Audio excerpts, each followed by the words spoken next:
नमस्कार, स्वागत है। मैं हूं रामजी पाठक और आप देख रहे हैं रामजी का फंडा। दोस्तों, 2025 में पूरे 12 वर्षों के बाद इस बार महाकुंभ का आयोजन किया जा रहा है। इस महाकुंभ में शामिल होने के लिए अलग अलग क्षेत्रों से साधु, महात्मा, सन्यासी, अघोरी साधु, नागा साधु इस महाकुंभ की पावन भूमि पर सम्मिलित होने के लिए इसमें भाग ले रहे हैं। उनका आना प्रयागराज में शुरू हो गया है।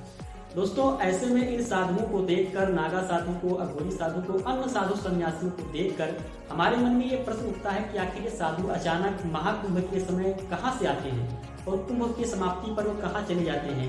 इनकी दिनचर्या कैसी होती है, ये क्या खाते हैं, क्या पहनते हैं, नंगे क्यों रहते हैं और फिर ये अचानक कहाँ गायब हो जाते हैं।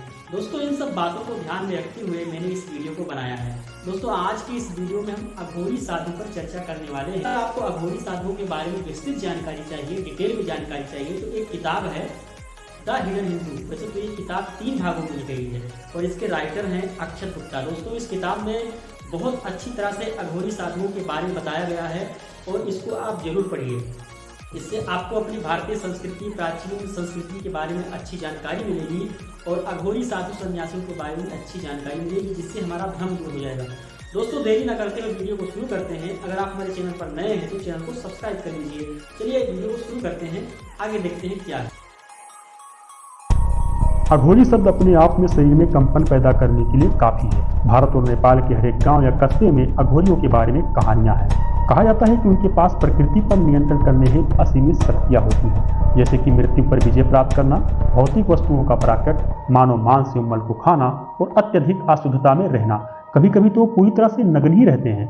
अघोरी कई भयंकर प्रथाओं में शामिल होते हैं। मन की अद्वितीय अवस्था को प्राप्त करने के लिए मृत शरीर के साथ संभोग करना उनकी एक क्रिया है। स्वयं की खोज करने के लिए उन पर ऐसा जुनून सवार रहता है कि वो ऐसी कई क्रूर, अशुद्ध और सामाजिक वर्जनाओं में लिप्त रहते हैं, जैसे कि मदिरापान करते हैं, नशीले पदार्थों का सेवन करते हैं और मांस खाते हैं। उनके लिए कुछ भी वर्जित नहीं माना जाता है। लेकिन उनकी प्राचीन परंपराओं को विचित्र बनाने वाली बात यह है कि उनके मंदिर शमशान घाट में होते हैं। उनके कपड़े मृत शरीर से आते हैं, जलाओ लकड़ी अंतिम संस्कार की चिता से और भोजन नदी से। जब किसी व्यक्ति की चिता जलाई जाती है तो मृतकों की राख से खुद को पोत लेते हैं और उनके ऊपर बैठकर ध्यान करते हैं।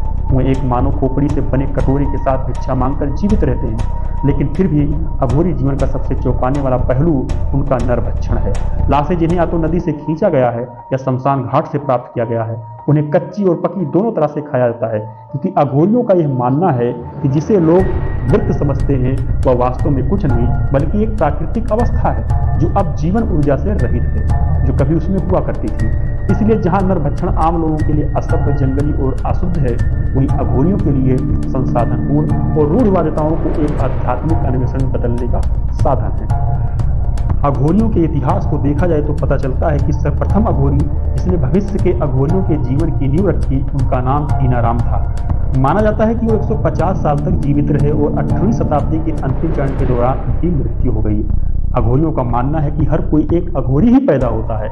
एक नवजात बच्चा अपने मल, गंदगी और खिलौनों के बीच अंतर नहीं करता, बल्कि सब खेलता है। अघोरियों का मानना है कि शवों के बीच संभोग करने से अलौकिक शक्तियों का जन्म होता है। महिला साथियों को भी मृतकों की राख से पोता जाता है। यौन क्रिया के दौरान ढोल पीटना और मंत्रों का जाप किया जाता है और वे यह सुनिश्चित करते हैं कि किसी भी महिला को उसके साथ यौन संबंध बनाने के लिए मजबूर ना किया गया हो। और यह भी जरूरी है कि महिलाओं को संभोग क्रिया के दौरान मासिक धर्म होना चाहिए।